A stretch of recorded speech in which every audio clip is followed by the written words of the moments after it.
안녕하세요.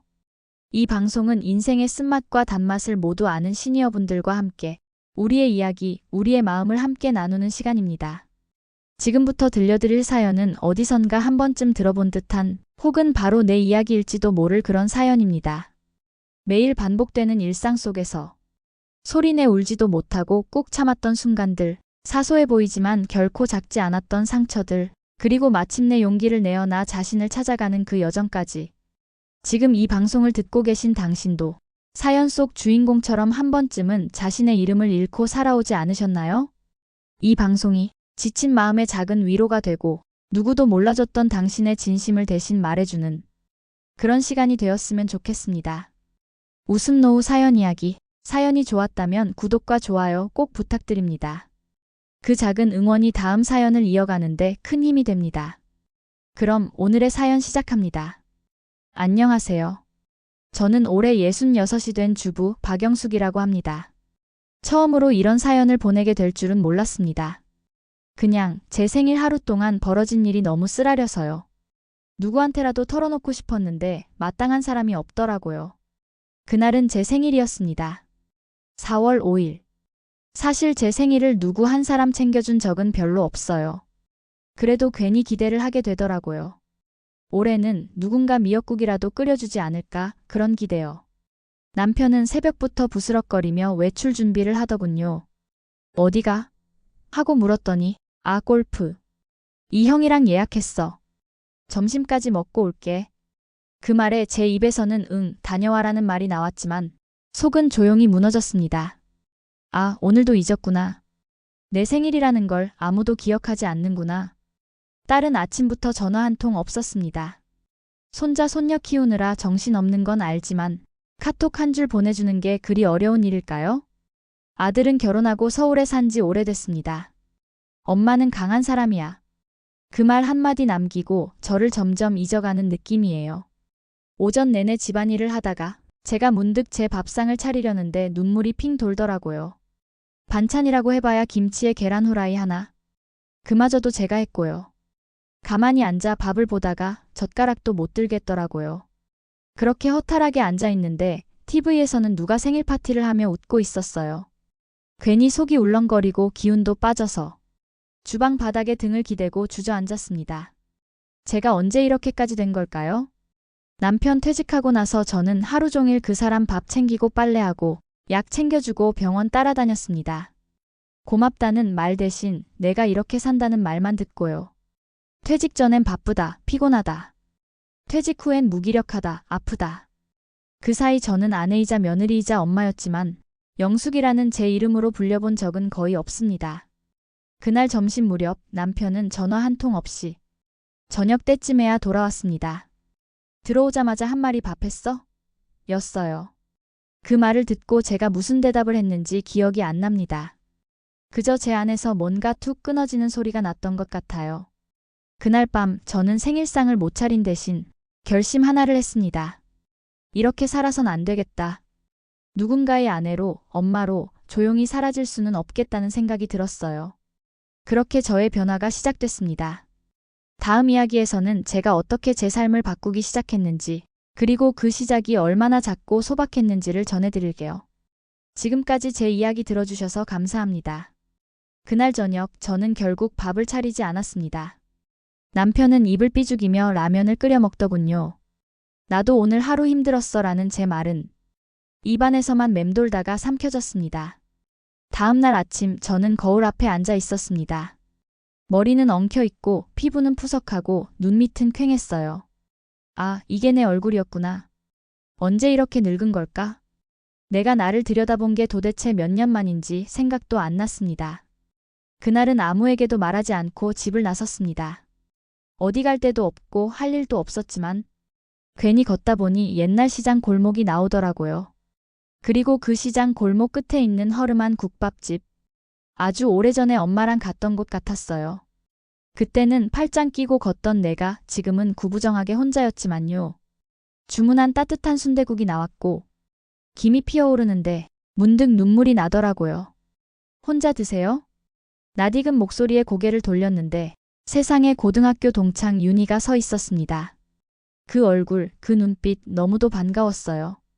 그 친구도 혼자였고 제 맞은편에 앉아 국밥을 시켰습니다. 영수가 너 요즘 어떻게 지내? 그 한마디에 저는 목이 메었습니다. 이름을 들은 게 얼마만인지 몰라서요. 남편도 자식도 부르지 않던 제 이름. 그 친구가 아무렇지 않게 영수가 하고 불러주는 순간 제 안에 뭐가 쿵 하고 내려앉았어요. 윤희는 생각보다 멋지게 나이 들어 있었어요. 머리는 짧게 다듬고 얼굴에는 자신감이 있었죠. 나 혼자 여행도 다녀. 이번에는 경주 갔다 왔어. 생일엔 꼭 나 혼자라도 좋은 데 가서 밥 먹고 호텔 자고 그래. 저는 그 말에 놀라운 반, 부러운 반이었어요. 혼자서 그게 돼? 그랬더니 윤희가 웃으며 말했어요. 왜 안 돼? 남편도 자식도 다 자기 삶 사는데 왜 우리만 희생하고 살아야 돼? 나 요즘 꽃꽂이 배우거든. 나중에 시간 되면 너도 같이 해볼래? 그날 국밥집에서 친구랑 2시간 넘게 얘기를 나눴습니다. 그리고 돌아오는 길, 오랜만에 누구의 아내도 누구의 엄마도 아닌 그냥 박영숙으로 돌아온 것 같았어요. 집에 돌아와서 다이어리 첫 장에 이렇게 썼습니다. 내 이름은 박영숙이다. 이제라도 나를 찾기로 했다. 이렇게 작고 조용한 계기로 제 인생이 조금씩 달라지기 시작했어요. 다음 이야기에서는 제가 용기를 내어 남편에게 처음으로 선언한 이야기를 전해드릴게요. 그때 남편 표정이 아직도 생생하답니다. 윤희를 만나고 며칠이 지났습니다. 국밥집에서 헤어진 그날 저는 집에 돌아오며 생각했어요. 지금이라도 조금은 내 마음대로 살아보고 싶다. 그 결심을 하고 나서도 막상 집에 들어오면 예전처럼 남편 밥을 챙기고 청소기를 돌리고 약을 놓고 몸이 먼저 움직이더라고요. 30년 넘게 그렇게 살아왔으니 몸에 밴 거겠죠. 그러다 토요일 아침이었어요. 평소처럼 눈을 떴는데 갑자기 아무것도 하기 싫었습니다. 이러다 다시 돌아가겠다는 생각이 스쳐 지나갔고 그날 아침 저는 딱 5분 만에 결심했습니다. 남편이 거실에 앉아 리모컨을 돌리며 말했어요. 밥 돼 있지? 그 순간 저는 숨 한 번 크게 쉬고 말했습니다. 당신 밥은 당신이 차리세요. 순간 거실에 정막이 흘렀습니다. 남편이 리모컨을 내려놓고 저를 쳐다봤어요. 뭐라고? 저는 조용히 또박또박 말했습니다. 앞으로 당신 밥은 당신이 알아서 하세요. 저는 이제 제 시간 좀 가지려고요. 남편은 처음엔 어이없다는 듯 웃더군요. 그래, 뭔 바람이 불었냐? 누가 무슨 말이라도 했냐? 저는 웃지 않았습니다. 당신이 뭘 안 해줘서가 아니에요. 그냥 이젠 나를 좀 챙기고 싶어요. 아무도 안 해주니까. 그 말을 한 뒤 저는 욕실로 들어갔고 거울 앞에서 서서히 숨을 내쉬었습니다. 무슨 큰일이라도 낸 것처럼 두근거렸지만 이상하게도 속은 시원했습니다. 그날 오후 저는 동사무소에 갔습니다. 문화센터 프로그램 안내를 받아보려고요. 시간표를 보며 가슴이 뛰었습니다. 꽃꽂이, 수채화, 사진교실, 기초컴퓨터, 1박 2일 역사여행. 그날 저는 꽃꽂이 교실에 등록했습니다. 한 달에 한 번은 혼자 영화관 가는 날도 정했어요. 누구한테 허락받지 않고 제 마음대로 일정을 짠 게 도대체 몇십 년 만인지 모르겠습니다. 처음 며칠은 남편이 계속 투덜댔어요. 내 밥은 누가 해? 수업 같은 건 왜 해? 우리 나이에 그런 게 무슨 소용이야? 저는 매번 똑같이 대답했습니다. 나는 이제 나를 챙길 거예요. 그리고 부엌에 식빵이랑 달걀을 놔뒀습니다. 스스로 알아서 해먹게요. 한 주, 2주 시간이 흐르자 남편은 투덜대던 걸 멈췄고 이젠 아예 밥도 데워 먹고 설거지도 가끔 하더군요. 가장 놀란 건 제 자신이었습니다. 예전에는 아침에 눈을 뜨면 한숨부터 나왔는데 요즘은 꽃집 앞을 지나며 어떤 꽃을 꽂아볼까 설레는 마음이 먼저 듭니다. 다음 사연에서는 그렇게 바뀐 저를 처음으로 김영숙 선생님이라 불렀던 날 이야기를 해드릴게요. 그날 저는 진짜 내가 살아있구나 하고 느꼈어요. 그날은 목요일이었습니다. 제가 등록한 문화센터 꽃꽂이 수업이 있는 날이었죠. 처음엔 그저 시간이 아까워서 외로워서 시작한 일이었는데 수업이 거듭될수록 제 안에 숨쉬던 나라는 사람이 점점 깨어나는 기분이 들었어요. 손끝으로 꽃을 다듬고 한 송이씩 오아시스에 꽂을 때마다 마치 제 마음속에도 무언가 피어나는 느낌이었습니다. 그날은 작은 작품 전시회가 있는 날이었어요. 수업에서 만든 작품 중 몇 개를 지역 복지센터에서 전시한다고 하더라고요. 강사님이 참여할 사람을 물었을 때 저는 처음으로 손을 들었습니다.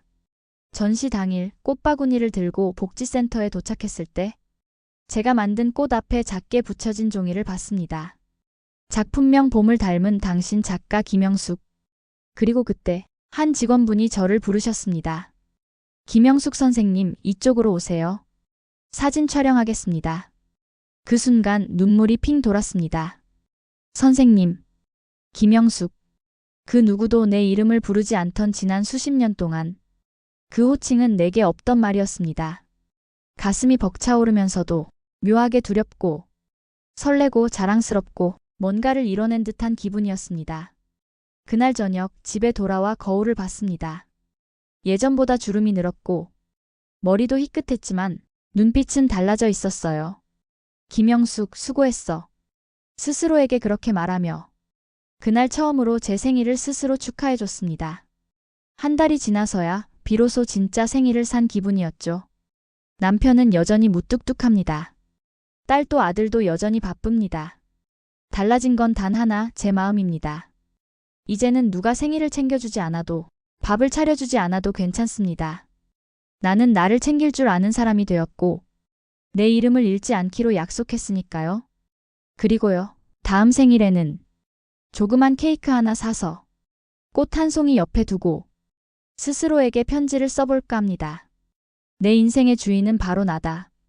그렇게 말이죠. 내 지금 이 순간에도 어딘가에서는 말 한마디 위로받지 못한 채 조용히 하루를 버텨내고 계신 분들이 있을 겁니다. 누구의 엄마, 누구의 아내, 누구의 며느리로만 불리며 자신의 이름은 잠시 내려놓은 채 살아온 날들. 그런 삶 속에서 문득 내가 누군지조차 잊어버린 적은 없으셨나요?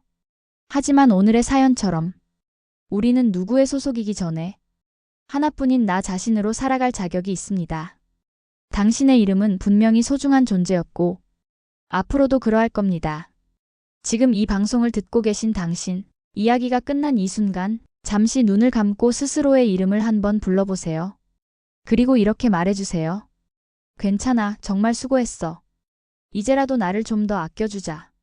웃음 노후 사연 이야기, 당신과 함께 이야기를 나눌 수 있어 참 따뜻한 시간이었습니다. 오늘 사연이 마음에 남으셨다면 구독과 좋아요 잊지 말고 눌러주세요. 그 응원이 더 많은 이야기로 돌아올 수 있는 힘이 됩니다. 그럼 우리는 다음 이야기에서 다시 만나요. 당신의 삶이 당신 이름으로 빛나기를 진심으로 바랍니다.